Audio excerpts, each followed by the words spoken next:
Gudoomiyaha maamulka gobolka Mudug ee dowlad goboleedka Puntland ayaa soo saaray amar ku wajahan Sheekh Cabdulxaaq Xasan Macalin oo loo yaqaano Sheekh Rusheeye kaasoo maalintii shalay gaadhay magaalada Gaalkacyo si uu halkaas uga bilaabo howlaha Quraan saarka ah.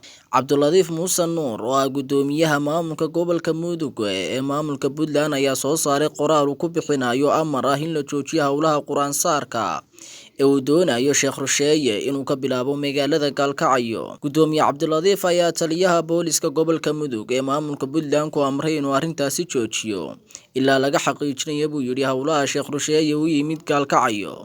Sidaa waxaa lagu yidhi waraaq ka soo baxday xafiiska gudoomiyaha gobolka Mudug ee Puntland. Ugu dambeyntii amarkan ka soo baxay gudoomiye Cabduladiif ayaa waxaa si weyn u hadalhaya shacabka magaalada Gaalkacyo, waxaana xusid mudan in Sheekh Rusheeye uu xarumo waaweyn ku leeyahay magaalooyinka Garowe iyo Boosaaso oo ah magaalooyinka ugu waaweyn deegaanada Puntland. Warqadda ka soo baxday xafiiska gudoomiyaha gobolka Mudug ee Puntland ayaa u dhigneyd sida tan: ujeedo joojinta howlaha rusheynta.